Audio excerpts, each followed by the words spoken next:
All right. Hello, everybody, and welcome to another first-person cast. This one, we are going to cast first-person view, a tournament series for a big Gabe stream. That's right. You see him? He's down there in the bottom right. His name's Gabe. He's large. He's a large Gabriel. He is, of course, the best Terran player in Europe. He is incredibly good. Well, I guess you could say Clem and him go back and forth on that title a little bit. Clem definitely has had a few tournament results that would give him an argument for being the best, but this guy is the most consistent and dominant when it comes to the weekly European EPT Cup. And that's exactly what this series is from. For those who don't know, Big Bloody Gabriel here is playing against Reynor. And this is an action-packed Terran vs. Zerg series. It is the tournament grand finals. He's just defeated Clem. He's defeated Max Pax. He's defeated... There was another really good Protoss player. I can't remember who it is. Mana. To get to this grand finals. This is this week's EPT Weekly 57. I've said, Gabe, I heard you destroyed everybody this week. Is that true? Did you destroy everybody in the tournament? And he's like... Yeah, I kind of did, buddy. And I was like, can I cast your stream VOD, Gabe? And he's like, yeah, sure. He's like, dude, even when I'm live, you can restream my stream while I'm live anytime. I don't care. It's fine. I'd love, people want to watch. You want to talk about my games? Hells yeah. So Gabe there, one of the chillest, greatest content creators, one of the greatest educators of Terran as well in recent times. So big thanks to him for just being a legend and letting us cast this. All I know is that the end result, I can't even remember the scoreline. All I know is I woke up to cast the American EPT. I'd been casting the Korean EPT, and this EU Cup happened in the middle while I was sleeping. And the first thing that happened when I turned my stream on was people saying, Pig, did you see HEROMARINE's run? And I was like, what? What run? Like in EPT, dude, did you see the bracket he got? And what people mean by that is like, who did he face? How lucky was his draw? And he had the worst draw of anyone in the entire tournament, and yet he crushed his way through to the grand finals here against Reynor. And apparently this was a bit of a banger of a match. So let's talk about it. Watch from his first point of view. He's not going to be talking much. If he does, I'll try to shut up and not speak over him. We might do a little rewind here or there. But I'm just going to be casting his first person view and taking a watch. So first Reaper's coming in. This is a very standard Reaper expand so far. And it looks like a very quick third hatchery build order here from Reynor. So he's going to look for a little bit more Reaper attacks than normal, and a rotate into the main could be really good here as well. Fascinating seeing such a quick third base down. It looked... Okay, look at that. Reynor protecting his creep shimmer quite well. Tries to come forward, doesn't get it.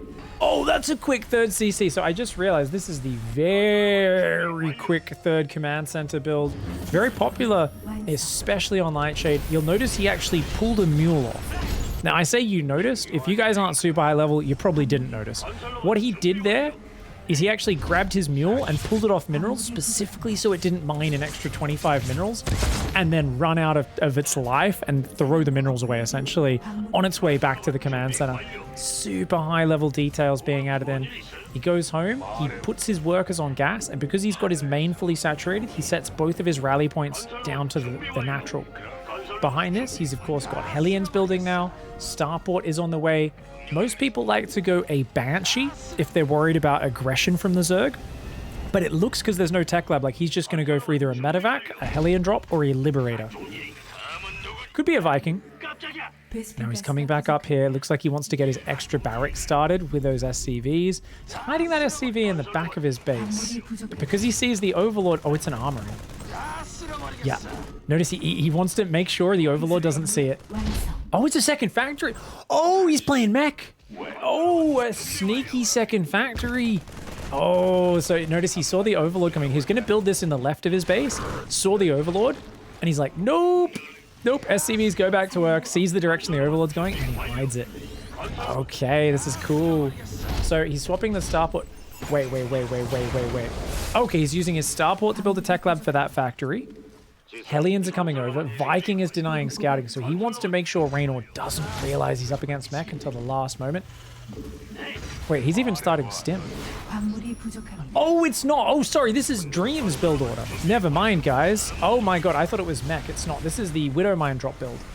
Okay, never mind. I am terrible at reading build orders today. This is going to be quick drilling claws, lots of widow mines. He's going to go super macro. So the idea here is you just up your widow mine production really early. He's already starting. Wait, is it Mass Hellion there? Oh my god, I just keep misreading this. Because he doesn't have an armory, and he just started an upgrade on the tech lab, so that's got to be Blue Flame. It's a Blue Flame Hellbat Marine Assault. Mostly it's going to be Blue Flame run-bys, but because he's got Stim on the way, he will be going Bio behind it. This is a fascinating build order from Gabe, and I'm sure there's a Euthermal guide out there that I haven't seen yet, but this is a very cool build order, guys. It's news to me. Hellions come in, do some damage. It's a lot of Hellions, and he's banking up more in the back of his base. He's going to go very slowly into bio upgrades behind this. When you commit this much to Hellions, you need to do damage. So he is waiting for that Blue Flame to kick in. He's going to do a Hellion drop in the main base. The Viking has already cleared the path, so that won't be spotted. And then he's going to run in on the third base and maybe the natural at the same time with a massive Blue Flame Hellions. And he's relying on Reynor only having Queens, Zerglings, and Banelings. Queens are low damage units. They don't kill Hellions quick. Banelings and Zerglings, good if they can get us around, but when there's this many Hellions, it's going to be really hard to pull that off. Ooh, he's supply blocked, but he should be losing a lot of Hellions in the near future. Look at this. Dude, there's Banelings morphed. Oh, he targets the Baneling. Blue Flame's done. Blue Flame's done. Reynor realizes he's in trouble. The Hellions run in and tank the Blue Flame. The Queens are doing a lot of damage. Uh-oh. I think he may have gone a little too deep there, did Big Gabe. But the Hellions in the main. That could be the big damage dealer. If he can wipe that mineral line, it's all worth it. These Hellions on the front, though, a little bit disarrayed right now. He gets a few of these drones, but he doesn't quite get the killing blows just yet. Oh, I think Carapace has kicked in. Those drones were surviving 2 Hellion shots, so +1 Carapace must have kicked in, which means it takes 3 Blue Flame Hellion shots, not 2 to kill them. That SCV coming in, causing a bit of annoyance. This did not do the damage he wanted. There's 4 mineral lines up. I'll tell you what, guys, this was not a success. Gabe is shaking his head in disappointment. He just saw a full 4th base of workers, and he knows he is deep in Dicktown. Like, he can smell Reynor celebrating from here. It is a terrible situation to be in. I mean, maybe he gets a good fight on the next one, but he knows he's behind on upgrades.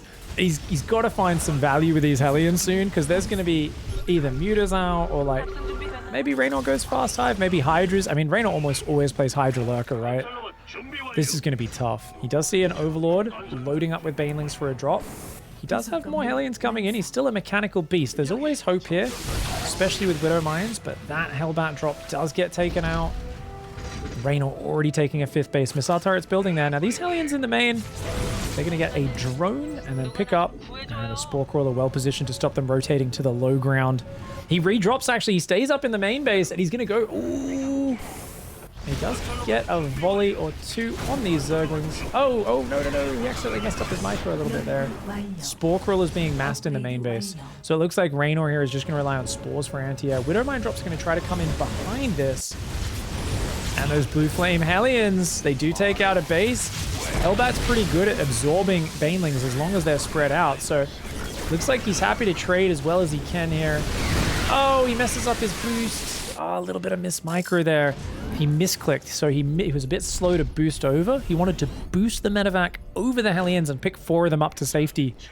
But instead he loses every single one, and now way behind on the expansion point. He's going to try to get up a 4th, build heavy Widow Mine, and he's going to add a few more barracks with Tech Labs so that he can get Marauder production out. In the meantime, he's hoping he can slow down Reynor just by doing things like those Widow Mine drops, a little bit of bio drop here or there.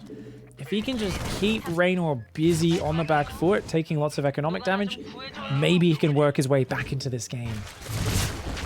Ah, that one went down before it could do anything. He does intercept the Baneling run by, though. 1 Baneling, not going to be the end of the world. Doesn't one-shot SCVs, of course, until you've got +3. Actually, do +3 Banelings one-shot them? I don't think they do. I'm not sure what the damage is on a +3 Baneling.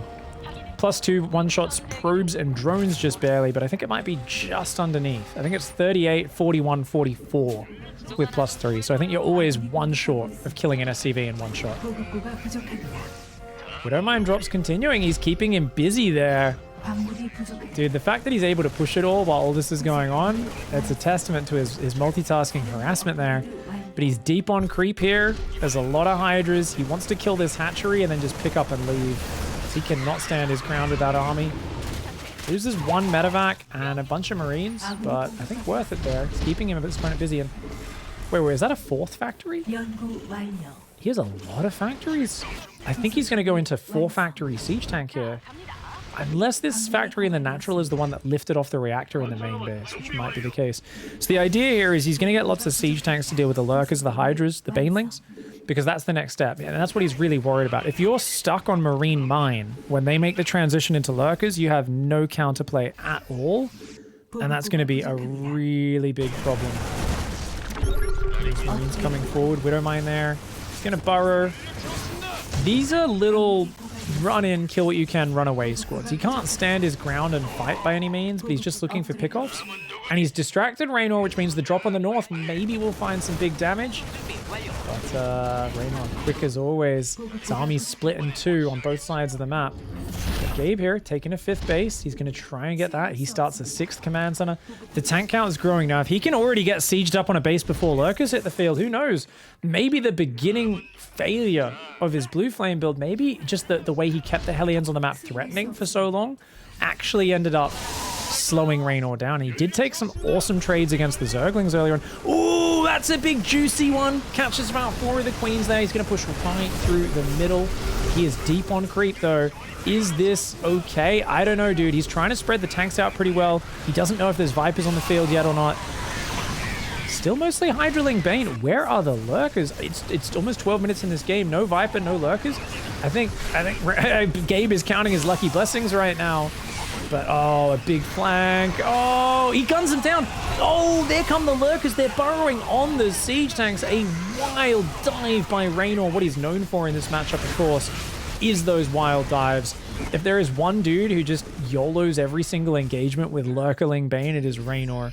The man sometimes commits into a deadly, deadly overcommittal. Other times he absolutely crushes it because he jumps forward when the Terran is not expecting him to do that. A couple lurkers do go down. Those Evo chambers looking mighty exposed out there. Take those out before 3-3 finishes. That would be cool. But you know what? He's continuing to expand, and I got to be critical of Reynor. He hasn't really found any moment to get across the map. No lurker harass. No big Ling Bane run-bys, really. A couple of little Baneling attempts and drop attempts, but they didn't find the mark earlier on in this game, and it feels like Gabe has actually found his way right up into the guts of the Zerg. He's just going to jump on those 2 lurkers. Vipers are coming out, but he's not giving them time. He is not giving those Vipers time to get energy, and once you get Marines in the mineral line, Zerg needs to fight. Zerg needs to break this. You can see the way he's pulling those Marines back. His Marines are doing lots of damage. He's actually taken this out. He's just smashed it. He's overwhelmed Reynor. Holy shit, I really thought he was behind after this opening, but biggest Gabus. I mean, a single lurker pops out of a Nidus Worm here. I think Reynor may be taking a little bit too long to put pressure on the other side of the map, but holy shit, Gabe, just dogged determination, non-stop expanding.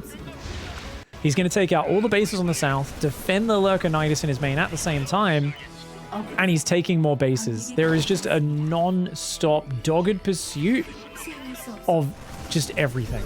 It's never just micro, just macro. It's always push, maneuver, macro, expand, defend, attack. He's constantly in all places at once. And this army looking a little vulnerable right now.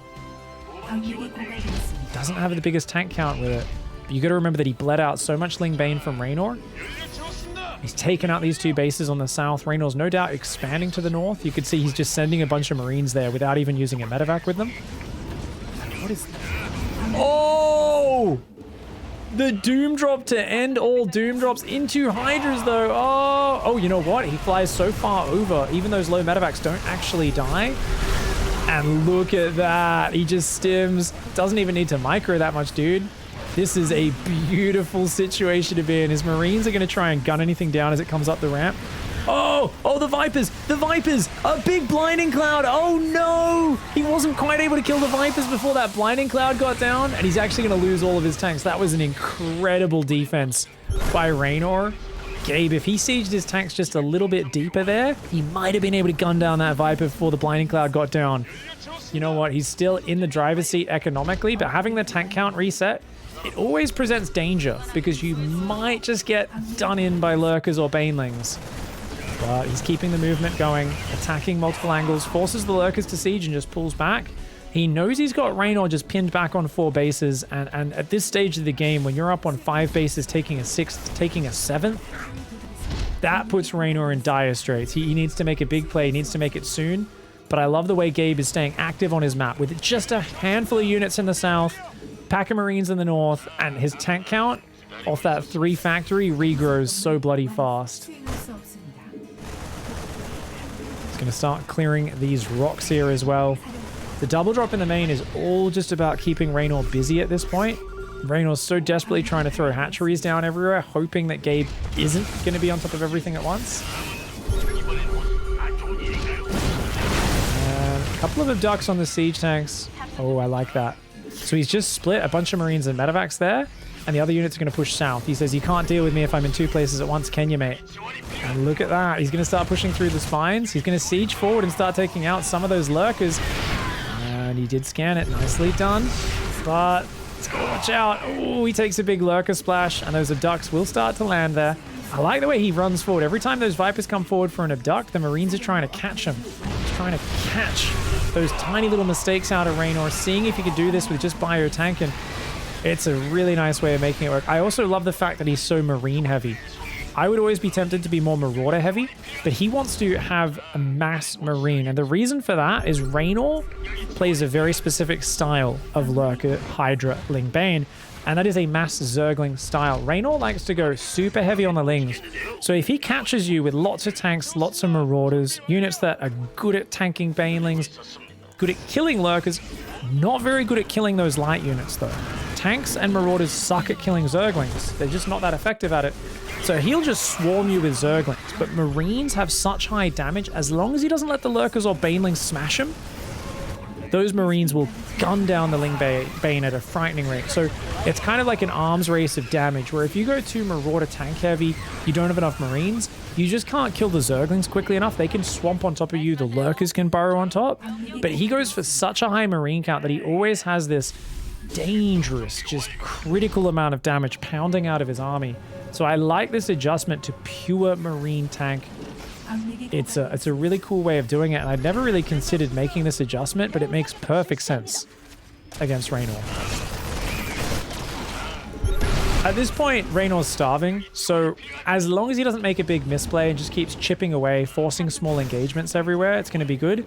Technically, Reynor can be cost efficient by abducting tanks 1 or 2 at a time, but each time he runs forward like that, even with some nice blinding clouds, I feel like that's an okay trade, because man, actually, Reynor doing a good job. He's secured the base on the south. He clears the tanks on the north. Reynor's creep is so pushed back. His army is so small, but the fact Reynor's hanging on is a testament to just how good the Italian Stallion really is.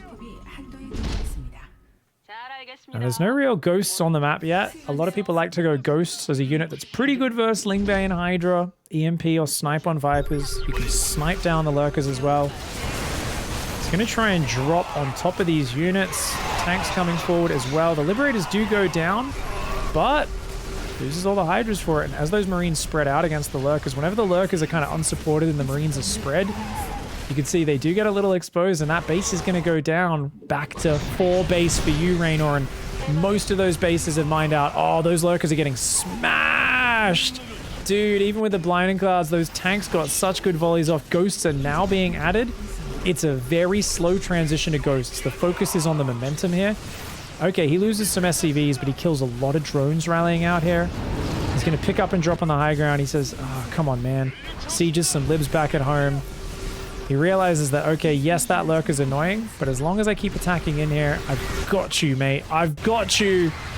And Gabe there, his mouth is open a little bit. Just under the intensity of this, you could tell it's just the way Reynor plays. It forces you to really work for your victory. There's no freebies when you're playing Reynor, but Gabe's got it. He can feel it's within his grasp, and oh my god, man. Dude, just the thought of having to play against this style of Zerg, this level of Zerg, against the guy who literally pioneered playing over 100 workers as a standard Zerg versus Terran style, with just a mixture of Banelings, Lurkers, Vipers, and Zerglings. Like, dude, it's a crazy thing to behold what Reynor's done to this matchup. Let's hear what Big Gabe has to say. Will he share any words in that post-match That was just game one, so best of 5, guys. Bit of a smile. Bit of a smile. Hand over the heart. You guys see that? Oh my god, let's rewind that. Look, it's a big smile into holy shit, dude. I was gonna have a heart attack. Look at that. He's clutching his heart. He's like, I got the amount of adrenaline pumping through this boy right now. Hot damn. He's a big Gabriel with a big heart and big fast hands. But yeah, dude, that's a tough one. That is a tough one. All right, looks like not too much analysis from Gabe. He's very serious. He's very focused. He'll do post breakdown, no doubt. Let's get through to game number 2. And sometimes the players ask for a break there. Map 2 going to be on Oxide. Let's go.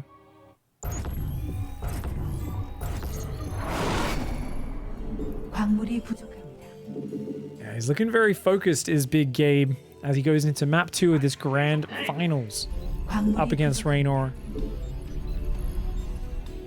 You can see he was setting up his camera locations just there. You can also see his control groups here. He puts his command center on 3, 4, 5, 6, 7, 8, 9, and 0. And his SCVs on 1 and 2. So I think that's both, yeah, it's the one SCV is on both 1 and 2. So his building SCV gets control group, and he'll probably put his scouting SCV on a separate control group.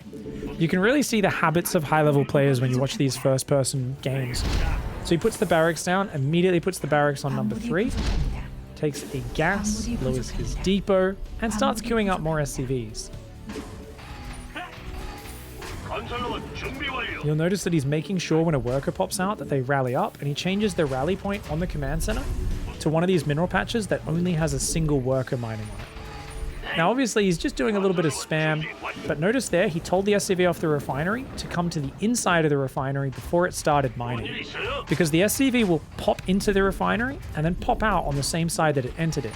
So if you let that SCV start mining immediately, half the time it pops out on the arse end, the back end of the refinery, just wastes a few extra seconds of mining, and it can delay your Reaper by valuable seconds. Whereas you see the way Gabe did it, he starts that Reaper the instant the barracks finishes, starts the orbital, and he moves his SCV from the barracks down here to build a command center right on 400 minerals on 1 minute 38. Notice he skipped his SCV scout this game, so if there was a spawning pool first from his opponent, he could end up in trouble if he was doing a Reaper. But he's not doing a Reaper, he's going Marine, Factory, Reactor. That's right, we've all seen Beyond do this opening a lot recently. This is a really cool way of saying, look, I saved the money, I don't have scouting, I'd probably just die if you one-base Ravager rushed me, but I don't do this regularly enough that you're going to gamble on a one-base Ravager. As long as I only do this once in a while, it's a huge gamble to do one-base Ravager, to do a one-base Ling Bane all-in. Those things are such a gamble. As long as I only do this 1 in 3 games, it's going to be really bloody hard to actually do that. Of course, he's got his big alerts on screen even while streaming the finals. Those are not my alerts, guys. Just a heads up. We are, of course, casting this from Big Gabe's stream VOD. It's so cool that he streams these tournaments live. Now, you're going to notice he doesn't swap the factory and the starport over. So this is usually going to be an 8 Marine drop that goes to hit the main base, and you're going to build 3 Hellions one at a time off the factory. And those Hellions are going to smash the third base. So they're going to dive in there, look for a few workers. 3 Hellions, just enough to one-shot either Zerglings or drones. So it's kind of a cool adjustment here, where you're saying, look, I still get the Hellions out at a decent time. It's not like 4 or 6 or 8 Hellions, but it's enough to create threat.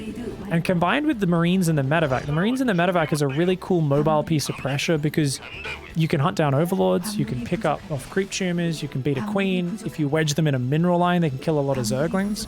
It's a very flexible, different sort of pressure, mixes things up, makes it difficult for the Zerg to deal with efficiently.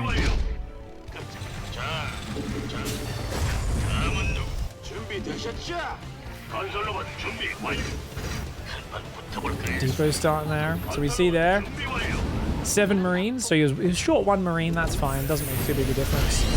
And now you do a bit of an add-on swap around. So factory goes on the reactor for Hellion production. Starport on the tech lab for cloaked Banshee follow-up. Continuing to build supply depots, making sure he doesn't get walled in. Does he only have 2 Hellions? Oh. I think that's a mistake from Big Gabe. You meant to have 3 Hellions by now, guys. Who knows? Maybe it was on purpose. We'll give him the benefit of the doubt, but I think he did miss a Hellion or 2. Of course, he'll have 2 more Hellions coming out soon anyway, and he can actually combine these Hellions with these Marines. Add a bit of anti-Zergling splash damage there, creating a little bit of flexible pressure. Sees that Overlord coming in from the back of his base. It's snuck in there. It's going to see his tech. But he's got that 3rd command center going down in the wall. Oh, he's trying to use the rocks there to hit the creep tumor on the low ground. But you can see whether or not you're hitting it, and he realized he wasn't hitting it with the splash damage, so he gave up on that idea. Marine will kill the Overlord. More Hellions coming out of the base, continuing depot production. Dude, he's so good at doing so many things. The level of just mechanical prowess and multitasking that is so natural and second nature to Big Gabe always impresses me.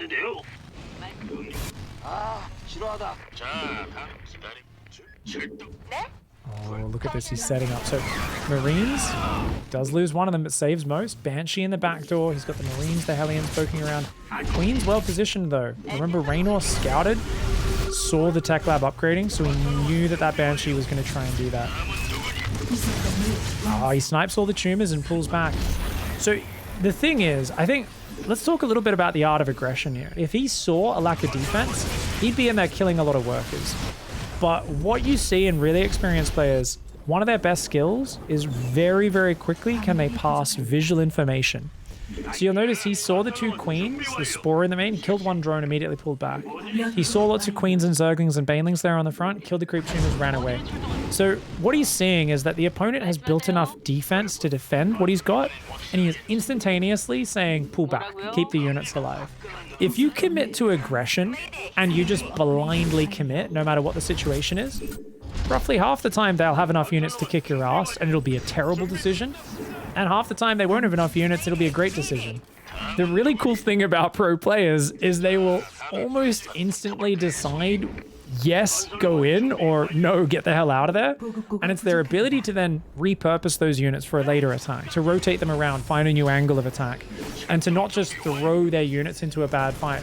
That's what's so fascinating. You know, they'll put everything into hitting a sharp pressure timing, but they'll so instantly switch gears if they realize their opponent's ready for it. And there is a constant process of that in these games, where you see the way he's like, oh, you ready for it? No worries, let's do the next thing. Oh, you ready for it? Let's do the next thing.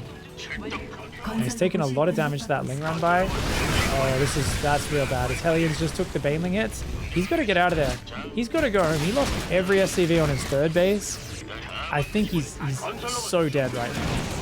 Banshee's gonna maybe not so dead, I'm over exaggerating, but the thing is he doesn't even have enough medevacs to pick up those Marines on the front, so if he gets surrounded he can only save 8 of these Marines. And he's like, oh man, you're coming in again. He's trying to get this push going, but he just cannot get it going. He has to get damage done right now, guys. He's got to start trading. He's got to start trading now. And, oh, those queens walk in, 2 of them die, another one goes down. Where are Reynor's Zerglings is the big question. Is he going to flank this, or is he going to go for the counter-attack? Oh, big flank coming in from behind, but his rally point actually aggroes Reynor's attack. Oh, that was so well done by Gabe, and bad luck by Reynor. Let me pause that really quickly. I know it's an intense moment. Let's go back and look. Watch the minimap. What's going to happen is Reynor is going to try to come in from this angle over here and flank south. But because the attack moves at south and Gabe's units are rallying in, most of the units run north and actually get aggroed by the rally, so they don't properly collapse on the siege tanks, and his units get split up. Watch the minimap. You're going to see those red units come in, but look at that. A whole bunch of them accidentally turn north. So these units only trickle in from the top. There was meant to be a lot more Ling Bane sandwiching this army, but he didn't quite get it. So just the pressure from Big Gabe here got out of control because he was killing the evolution chambers and the drones. Reynor fought into him. And Reynor 2 games in a row has had his evolution chambers in a fucking terrible position. This is absolutely shit by Reynor, in my opinion. I understand you want to control the area out front of your base, but this is a common push angle, and I've talked about building placement many times It is the dumbest position you could ever put your Evo chambers. Because his upgrades were dying, he felt pressured to take a bad fight there. You should always put your evolution chambers nestled in between your main and your natural, right tucked up against the extractor. That's where your most important tech should go. As a Zerg, or really as any race, if you're worried about drops getting in there, you should always have your tech nestled between your main and natural, and in this case, as far south as possible for Reynor, as far away from the drop angles as possible. A big mistake there, I think, really allowed the pressure to get to him, and now he lost his Evos, he's lost his third base. He has a fourth, of course. Oh, that was a good flank. That was a good one. And remember that Gabe didn't have the hugest economy behind us. Still good creep on the right and the left of the map. But Gabe is happy to just keep trading right now. He's adding his second factory. He's slowly going to that next stage of the game. Hydras are out, but they don't have upgrades yet. Those are what we call impotent Hydras. It's kind of like, you know, desperate stages of like World War I, and they're like conscripting 60-year-old dudes and stuff. And you're just like, yeah, I don't know, man. They're not the best fighters. They are not your crack troops. Give it time and they'll get there, but it feels like these trades are going really well for Big Gabe. He's just trying to move forward. He wants to keep fighting before giving time for Reynor to really get ready. He's killing Baneling cocoons. You have to manually target them because the Marines don't consider them a threat compared to an actual Queen, Zergling, or Baneling until they actually finish morphing. So your Marines will literally walk right on top of the growing cocoon before going, oh, maybe I should actually shoot that automatically. So Marines are rather stupid units. They'll always prioritize other fighting units before Banelings when they're in the cocoon state. Oh man. It's a lot of Queens and Hydras, but he's kept most of his Marines. Oh, the Baneling flank! Holy crap, that was a sick Baneling flank, but the way he started stepped forward away from the Banelings, he killed most of the Hydras, and he will be able to keep most of the Marines alive. Hydras are such expensive units, and he maintains position. Anytime you maintain position, you keep the medevacs alive, you kill the whole Zerg army, you're usually feeling pretty good as a Terran, and he wants to keep trading. He wants to keep catching him before Banelings are here. Like I said, Hydra's very fragile, very expensive units. The Queens are going down. There's just not enough units here. He's not giving Reynor time to replenish, and that is a brutally decisive Marine shove, forcing drones into the battle. Ooh, biggest Gabus once again. You could see him kind of blowing out of his lips there. Another just slight smile on his face. He's like, dude, am I up 2-0 on Reynor? Yeah, yes you are. He can't believe it. He's like, shit, man, that was a scary game. I lost so many workers on my third. Ooh. It's feeling good. Let's fast forward straight through to the next game. Hey guys, sorry. From what tournament is this replay? This is the EPT Weekly 57 from earlier this week, guys. And, yeah. Big Gabe is up 2-0. Biggest Gabe is up 2-0 on Reynor. He's feeling good. It's Death Aura. I think overall a pretty good map for Terran, but I think you want to push a little bit harder as Gabe. I don't think you want to get stuck in doing like the Mass Widow Mine drop style, just because you get spread out too much on this map as a Terran. And Reynor's so, like, I think this is honestly one of Reynor's highest ZVT win rate maps, because when it gets to late game, he's so good at fighting in all these areas in the top right, the bottom left of the map. There's so much space. He's so good at controlling those areas and just taking good trades over time. So I think you want to take the fight to Reynor pretty hard on this map. I don't think you want to drag this out, because once you go to 5 bases, it's very hard to defend those 5 bases. And I mean, don't get me wrong, Gabe could do it. He could do it. But that's always my feeling. I can't really remember the last time I saw Reynor lose to Terran on this map. It just feels like I've seen him make a lot of comebacks even from behind, including against Big Gabe. But we'll see exactly how Gabe chooses to play it. Once again, you see he micros that gas worker to the inside of the refinery and then tells it to mine from there. He's not going to SCV scout again this game. Now, is it going to be a Reaper or a Marine? Keep your eyes on that gas counter. That'll tell us. So he's already rallying the barracks SCV to build the command center. As a Terran player, you want to plan everything a few steps ahead. And hey, it's Marine first again. Same build as the last map.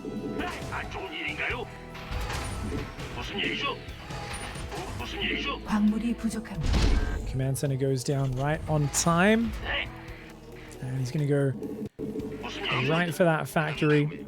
Just lets the barracks pause production.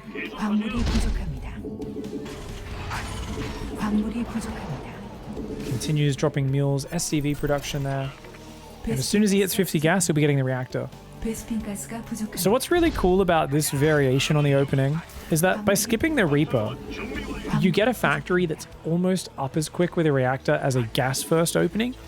So you can do really quick Hellion aggression, or like we saw in the last game, quick, Hellions mixed with Marine drop. And yet you've still got your command center down really fast. You delay the command center about 8-9 seconds if you want to go gas first into this and you want to get the Reaper and the Hellions out. It's just a less economic version of it. In this version, you do give up the pressure of the Reaper. You do give up the scouting of the Reaper, but it just jumps you straight to that Hellion point of the game. So different variation off the same beginning, and I love how fast these Hellions power up.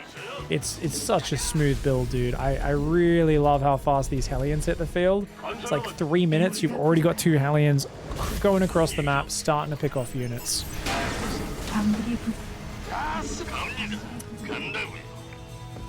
Of course, swapping the add-ons around, the reactor allows you to produce 2 units at a time. So if you guys are newer to StarCraft and you're wondering, why do they always swap those add-ons? So it takes a long time to build an add-on. So what you might do, right, is you can't get the factory until you've built the barracks. You can't get the starport until you've built the factory. So the idea is you'll use the more early game structure, or the other structure that you don't really care about. You're like, I don't want to build Marines right now. So you'll tell it to build the reactor. So as soon as the factory is ready, you can swap it over. There's a reactor already waiting. And this just speeds up how quickly you can get those Hellions out. You can then use the barracks to build a tech lab for the starport, swap it over, and it just speeds up how quickly you can get out those Banshees, or in this case, those battle cruisers. Yeah, he's hiding a fusion core in the back. A very quick 4 Hellion dive. Link speed is not ready yet. Oh, Reynor was doing one of these delayed link speed builds. Already a nice Hellion volley. Does take out a couple of those workers. Link speed does kick in here. Oh, he gets 2 more drones. Nice micro on the Hellion. He realizes he probably won't get anything else. But a little, I think it was about 5, maybe 6 workers killed. It's acceptable. Probably would have wanted a little more for 4 Hellions, but he's got more behind it. A lot of those EU Zergs delay their link speed a lot just to get a quick third base, get out a few more drones early.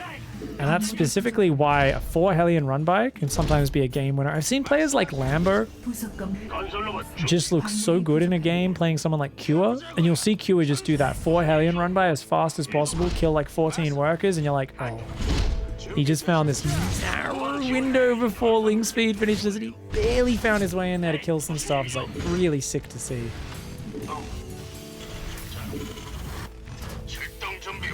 So the Overlord, of course, knows that the battlecruisers are coming. The jig is up.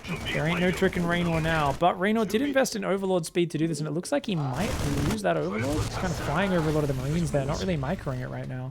He's very busy dealing with the Hellions. So, yeah, bad micro by Reynor. Leaves that Overlord there, loses that. And this is just going to be single battlecruiser harassment. He teleports straight into the back between the 2 mineral lines. And is like, okay, we're not going to get any damage done here. Like, maybe he could fight 3 of those queens at a time, but he's like, eh. Those Hellions need to pull some of the queens to the front before we hope to really do anything. But I like the transition. Double upgrades, 3 barracks on the way, 3rd command center. It's a battlecruiser, it's a commitment, it's force to response. But he's not actually continuing with it. I know this is being scouted. I know you know how to handle this. I'm just going to show it. Hope that you maybe overreact a little bit, expecting Yamato, expecting a 2nd battlecruiser. And I'm already going into the next step. This is just light pressure for me. God, I wish I could take myself from like 2011, 2012, put myself here right now and hear me saying, yeah, just some light pressure. It's like, it's a battlecruiser. Yeah, it's light pressure. 2020. I mean, it's not the lightest, of course. This is no 4 Hellion into a lib. He did sacrifice a 4 Hellion dive. He has built a battlecruiser. It is still something, but he's not going to overcommit. He's just going to keep recycling this battlecruiser, just kind of keep picking away from the edges, and just go to that next stage of the game. So I don't mind this build order. I do feel like, though, Reynor hasn't really taken any significant damage. And as a result, I would favor Reynor in this scenario. I can't see into the fog, of course. But I'd say that it's going to be hard to find a really crisp push timing, and it feels like Gabe knows that as well. So he's just kind of like, I'll try to do a sneaky double drop in the main. Join up with the battlecruiser, maybe? Oh, no, he decides, okay. Battlecruiser will try to dodge the spore there. These Marines, oh, gets a queen, but he does pull back. Already building his 4th and 5th barracks. Battlecruiser in the main, gets a drone or two. Maybe can grab a queen. Okay, nicely done. Teleports the BC home. He's going to try and get a push going. Okay, so this is to distract. He's going to try and do damage in the main, pick up, and then rejoin with his push on the right side of the map, right where he cleared the creep. So Gabe had this planned out ahead. He knew he was going to be pushing there later. That's why he unloaded earlier and cleared the creep. It's because he knew that he needs to try and get set up for this push. His Hellions are there guarding for it. His Marine tank is going to start sieging on this high ground. And then he's going to, after repairing his battlecruiser, join it up with this push. And this is a very committed push. It's pretty early siege tanks. Obviously not as fast as if he didn't open the BC, but the BC is forced to response. This slows everything down for both players, and it makes this quite a scary army. The Hellbats and the Marines do go very fast in there. Bane speed's not ready. Oh, that's a lot of Ling Bane though. Even without Bane speed ready, is this enough? It might just be, man. Yeah, he realizes he's going to get cleaned up. So he picks up and drops in the main. He says, okay, give up that position. Next step, next step. Extra barracks on the way, as well as that second factory. So he's on 7 barracks. Interesting. I think he forgot about his 4th and 5th barracks in the main. It's been a very chaotic game, and he doesn't have add-ons in his 4th and 5th barracks. So I think Gabe might have forgotten them. You see, whenever he looks at his main, they're off camera in the very bottom left of his base. So there's a small mistake where just off screen to the bottom left is his 4th and 5th barracks. Yeah, he forgot about him, I'm pretty sure.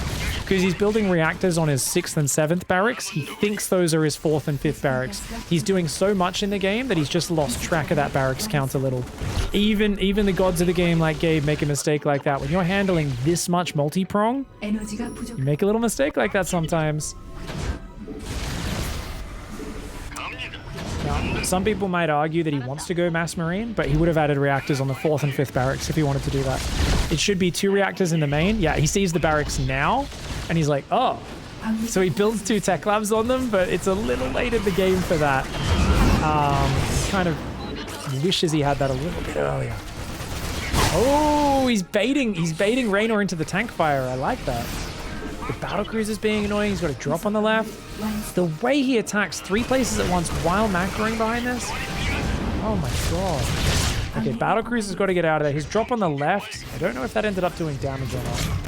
Looks like it did get held. Still being annoying here, man. Still being as annoying as he can. And I think it's time he regroups and joins up for a big push. He's taking a 4th base. He's working forwards. He's going to start increasing the Marauder count as he adds... Looks like he's adding Widow Mines here. Okay, so there's a problem. He's finally getting into Widow Mine production to deal with the Ling Bane. Reynor's already into heavy Hydras, and Lurkers will be out in the near future. So it feels like Gabe here, just taking a 4th now, is simply behind a step. There's a 5 base Zerg. He's just got his 4th landed now. He does not have an answer if Lurkers get out. And that's why he's got so much urgency behind this push. He knows he needs to trade. He needs to slow Reynor down right now. If he doesn't get something going soon, it's going to be really hard. Now, he does tell his battlecruiser to just man mode and fight those 3 queens. But I think Reynor's landing transfuses because the battlecruiser is not actually removing any of those blobs off the map. Gabe has queued them to run away. Oh, he thought about dropping in the main. He sees the 2 spore crawlers and says, okay, not the best idea. 5th command center on the way. Battlecruiser retreated on the left. He's trying to add more starports.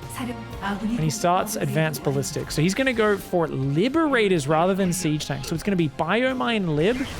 Not a bad way of dealing with this sort of army, especially once the lurkers come out. Stayed a little bit too long there, though. Did lose a few more units than he would have liked to. The Widow Mine's going to burrow on top of that. Those queens should get taken out pretty quickly. Reynor scrambling to get over here. Oh my god, he's building a lot of spine crawlers. That does actually buy him a fair bit of time here. Gabe's like, what the hell, man? Get out. Get out of here, dude. Oh, I don't... Is that enough Marines? The spready! Oh my god, did you see how quick he spread those Marines? Dude. That ain't some shit we can't just teach you a technique for that. That's just quick mouse speed, many years of practice, and quick boxing and clicking. Damn smooth marine spreadies. Guns down all those lurkers. It wasn't the fact that he spread them, it was how quickly and instinctively he did it that I was impressed with there. Picks up, pulls back. Dude, he's just in Reynor's face. Keep in mind, Reynor has had a giant economy this whole time and often an economy advantage. So Gabe is taking good trades. He's keeping Reynor busy. He's stopping Reynor from ever attacking or backstabbing him. But the thing is, Reynor has a huge economy, and he's just not letting that economy take any hits in this game. Widow Mine Drop finally gets in there. He burrows the mines, doesn't really look at it to see what it does. He's got too much other stuff to do right now. He's got to keep pushing. Lurker Viper is out. The Liberators are joining in now. He's got a giant bio army. The Lurker count. Where is the Lurker count? Oh my god, the Lurkers are out of position. He finds an angle. The non-stop pushing. He finds an opening in Reynor's defenses. Reynor's going to try to move those Lurkers forward. Abducts on the libs. Blinding Cloud to stop the bio coming forward. That base goes down though. He might even pick up in the main. Even with the spores there, he might choose to just pick up in the main. He pulls back. Oh no! A giant Ling run by. He looks back at home. In the midst of this, Reynor has snuck about 60 Zerglings into the production line, and he was maxed. He didn't have units building. This is such a deadly maneuver because he's on the... Okay, so now as the SCVs die, he can pump out more Marines and Marauders. But look at that. There's even Nidus, double Nidus in the main. Oh, dude. Just when we thought it looked like Big Gabe was getting a big punch landed, he actually steps forward, lands a big punch. Reynor takes it on the chin and answers with a much bigger punch. That Ling run by was devastating. And look at this. It's caused him to be so busy trying to hunt down these Zerglings. Reynor takes advantage. He says, finally, it's my time to strike. He pushes forward down the right side of the map.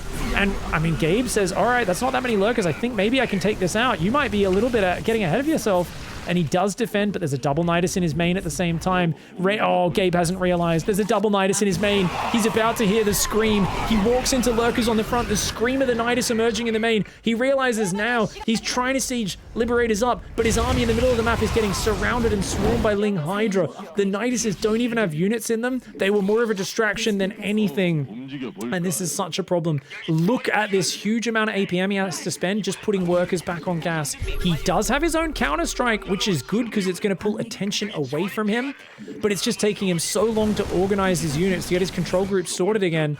He's trying to queue Liberators up. He knows that if he lets Reynor come forward and set up another push, he's screwed. He needs another minute to get his base organized, so he's trying to queue Liberators and drops in. He's saying sometimes the best defense is a good offense. I gotta buy myself more time before I can actually get in control of my side of the map. And these Nidus worms, Reynor has the exact same game plan. He's popping Niduses, unloading Zerglings, scrambling to defend. He's got Lurker ambushes set up on the map. Widow Mines burrowing on Lurkers. You do not see that every day. But look at that. Liberator sieging. This is such a back and forth game. That drop goes down there. The medevac saves just one Marine. Liberator's trying to siege forward. There's just no support on the ground right now. Both players appear to be maxed out. Both of them have relatively healthy economies, but Gabe lost his fifth on the right of the map. And I talked about how you don't want to get in a long, drawn-out game on Death Aura with Reynor. This is why. Look at the way he's controlling these far edges of the map, and he's striking with Niduses, he's striking with Lurkers, he's running in and landing hits left, right, and center. And yeah, look at that, he's catching the Widow Mines. The bio isn't out here. There's two Overseers that we can see spying on Gabe's main base, ready to drop Nidus worms whenever he feels like it. Gabe, though, says, once again, the best defense is a good offense. He's going to try and push forward across this map. He's trying to move onwards. Without a fifth base, though, you can see he's no longer maxed. His bank is dry. He's going to try and siege Liberators on these Lurkers, but he realizes the Lurkers actually run forward. So it's actually Reynor who gets the jump on him. Oh, Liberators do pretty good there, dude. But, Ducks plus enough Hydras. You can take out some of these Hydras. Anytime your bio fights the Hydras on their own, you kick their ass. But if they've got Lurker support, you get your butt kicked. And, oh, yet another. Just 8 Zerglings pop out. And even just those 8 Zerglings is causing an absolute fright for Gabe. Both players have done so many things to pull each other's attention away. But at this point, all of Gabe's libs have been cleaned up. All of his other units have been cleaned up. So he's one directionally focused. He needs to make this push do something right now. Whereas Reynor just keeps popping up those Niduses. If he can defend this angle, Reynor wins this game. If he can defend this angle, he loses the base, loses a bunch of Lurkers and Hydras. And you know what? Another base landing on the right. Gabe does not go down without a fight. The scary thing though, and I have no doubt that Gabe's worrying about this, is if Reynor has those bases on the left. And we're pretty certain he has the rich gas base. Gabe is rotating. He's going to try to take out that rich gas base. If he can kill that as well right now, then he's in control of this game. But the Lib harass gets cleaned up. Oh, no rich gas base. It's only just starting. Okay. Gabe's got to feel good about that. He's got to feel good about that. He's knocked him back to the original 5 bases.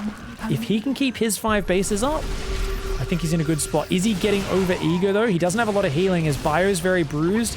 This is only a small section of his army, and that's a large amount of Reynor's units. Ghost Academy on the way. That's going to be the next step. The Lib harass doing some work. Another giant Ling run by on the map. Uh-oh. Uh-oh. This is causing so many problems. But he gets a ball of bio together. The Lings do pull back for now. I think he's only got an orbital in the top right though. Uh-oh. Oh, is that an orbital? It's an orbital. Oh, no! Ah, there's a lot of Lings that are going to ravage the 20 mules he had dropped on that base. There goes that mineral mining for now. He can, of course, lift the orbital, and the Liberator will eventually defend it, but those Lings being really annoying, and this has allowed Reynor to pull positioning ahead of Gabe. Look on the left of the map. We've got a Lurker Hydra run by. They get down into that base. Production getting taken out. Lift it off. He's got to lift that off. But, oh, that's burning. How can you sleep while the orbitals are burning? I'll tell you what, you can't. As a Terran player, you're feeling stressed right now watching this. I don't know how Gabe is continuing to fight in this scenario. I would have fallen over dead a long time ago. But you know what? He's keeping Reynor in 5 bases, and that gives us hope. Oh, he's going to try to fight there. He's very low on Marines. Remember we talked about the Lings? He doesn't have anything to deal with the Zerglings there without that Marine count. Reynor there. Whoo! I tell you, he never loses that map. I don't know what Reynor's win rate is on Death Door, but if anyone can find me him losing a tournament Zerg vs Terran on that map, I will be bloody impressed. Because he's a god at it. GG, well played. We are going to be going into the next map. Remember, he's up 2-1. Gabe just needs one more map to seal the deal. Ooh. Big swig of water. You deserve it, buddy. Gabe looks almost like, I don't know if he's like sweaty, but he definitely looks a bit stressed. This is a high intensity match. These games are draining mentally, physically.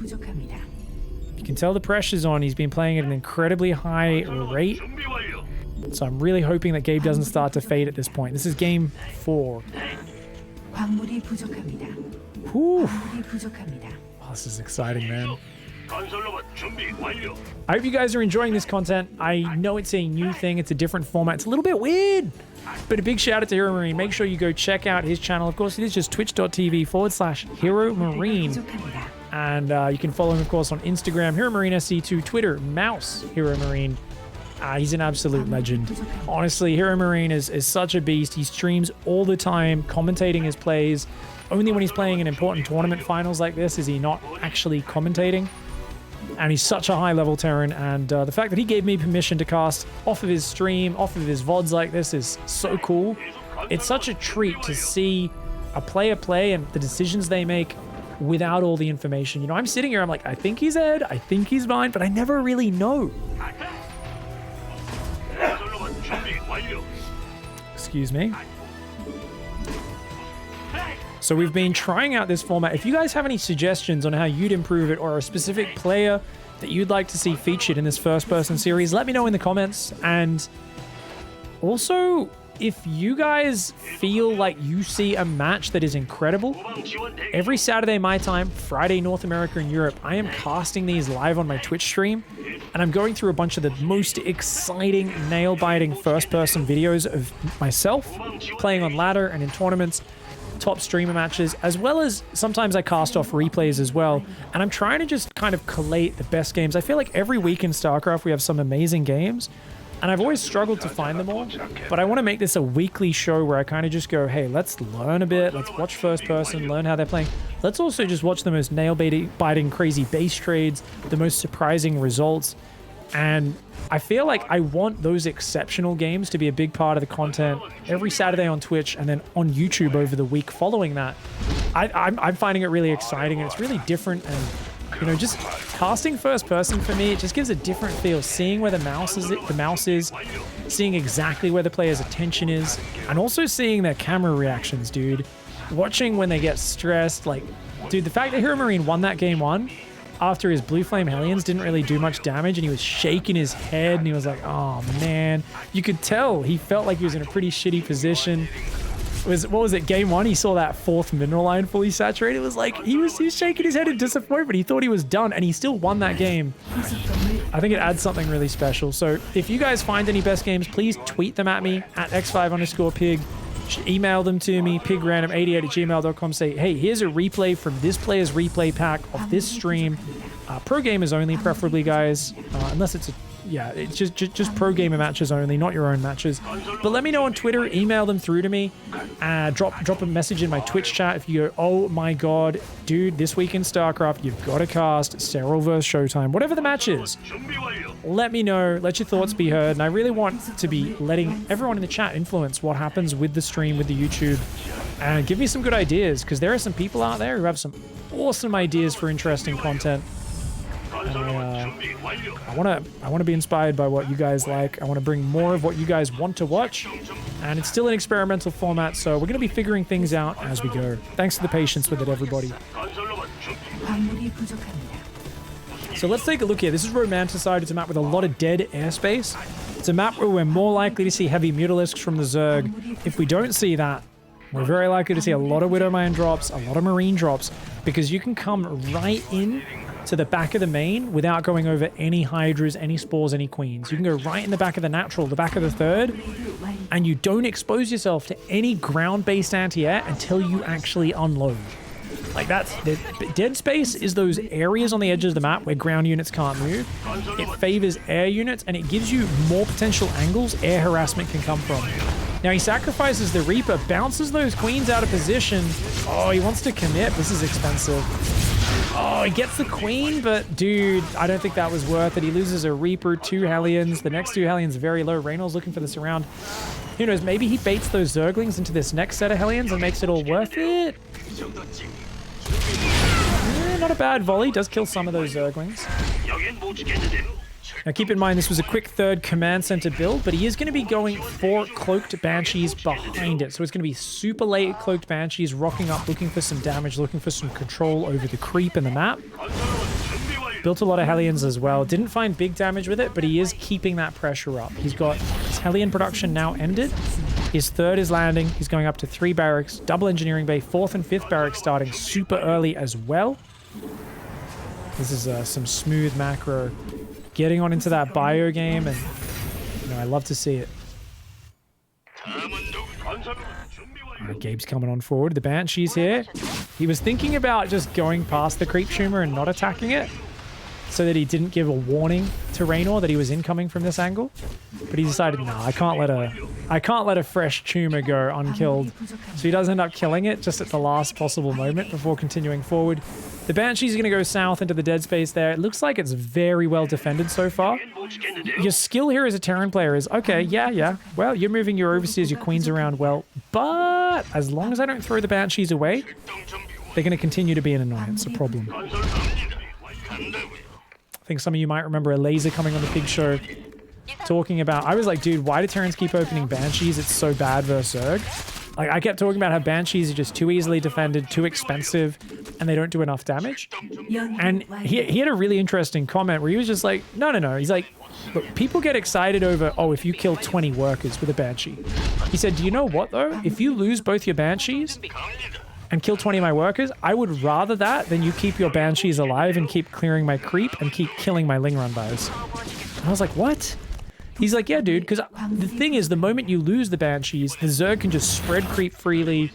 They've got map control. They can easily run Ling Run buys in and Bane Ling Run buys. But he's like, do you know how annoying it is as a Zerg if your active tumors keep getting sniped by those Banshees? If every time you go in for a Ling Bane Run buy, there's 2 Banshees waiting there and they gun your units down so you can never surprise the Terran? He's like, dude, the real threat is the Banshees staying alive all game. That's exactly what HEROMARINE's done. You can see his Banshees are about to see... Oh, is that Mutas coming in? There's Mutas coming in. Oh, ooh, Mutas are taking out his Banshees right now. Uh-oh. Uh-oh, does he have enough Marines to deal with this? He starts turrets right now, so his Banshees that were watching for a Ling run by, I was like, dude, you see he's kept them alive. They're going to defend the Ling run by. His Marines were accidentally attacking his command center. Oh no, what a mistake. Thankfully, the Mutas came in and made him realize he only did a few hundred hit points of damage.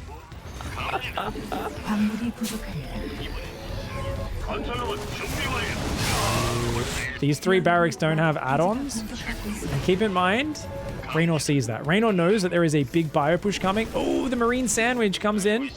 Dude, he's doing... Oh, he's looking for the surround. He's looking for it. He's going to find it. He finds it. He corners him. Oh, no. He barely misses it. Those Marines on the north didn't quite close the encirclement there. But you know what? He's pushed those Mutas back. He's going to come forward. This is a 3-base push. No gases on the 3rd. No add-ons on the extra barracks. It is just a Marine tank rally. Masses of Marine looking to overwhelm. I don't even know if he started 2-2. He is so committed right now. So Reynor is going to have to backstab and give up ground where possible. But those Marines are solid. Oh, there's a lot of Banelings, though. Oh, no. Oh, no. Oh, no. Reynor very smartly doesn't fight on the front. He just looks to threaten on the front, and he's forcing Gabe to micro in 2 places at once. Gabe, though, with an amazing spready on the front. He does clean up the Ling Bane. He's lost every worker on his 3rd, but he's killed the 4th of Reynor. He's now going to kill the 3rd of Reynor. Remember, that is the 3rd base of Reynor. Reynor expanded along the north. This is a great way of taking advantage of the direction that Reynor expanded in. He does defend his bases. He redrops mules. Yes, he's on deep on creep with Mass Marine, and that kind of sucks.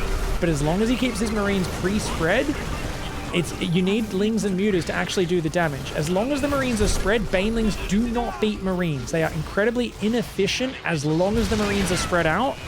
But if you spread your Marines out too much, Lings can surround them and do lots of damage. The question is, does Reynor even have a 5th base up on the bottom that is now his replacement 3rd base?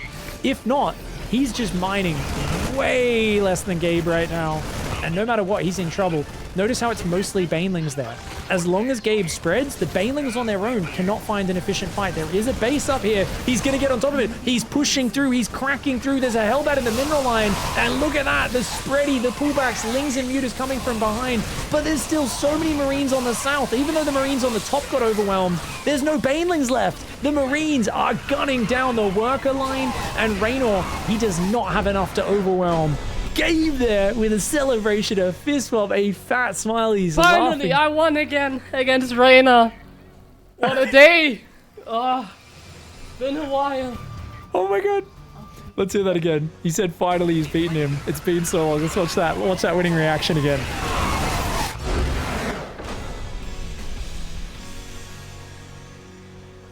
Finally, I won again against Reynor. What a day. Oh, been a while. It's been a while, he says. Oh my god. Cannot believe it. Oh, I love seeing their reactions. 3-0 against Clem. How did I do this today? Oh my god. I won 3-0 versus Clem. How did I do this today? Been a while. Oh my god. Cannot believe it. 3-1, 3-0 against Clem. How did I do this today? Oh my god. Oh. Dude, that's beautiful. Wow. I really wasn't expecting that one. I really wasn't expecting that one. I love it. I absolutely love it. Gabe there, so happy and deservedly so. That was an awesome 3-1 victory over Reynor. He defeated Clem 3-0 before that. He can't even believe it. He's like, I just played StarCraft really well today. Sometimes as a pro, you wake up in the zone, you kick it, he's feeling really good. Naruto is complimenting him in German. Grosses Kompliment, du spielst ja oft stark. He's saying you played your ass off. My German's terrible. Absolute Gottegleich. I agree. Absolute Gottegleich. Dude, that was an absolute Gottegleich. Yeah, my man. Thank you for watching, guys. Hope you enjoyed the show. We'll see you in the next episode of First Person Viewcast. See you then.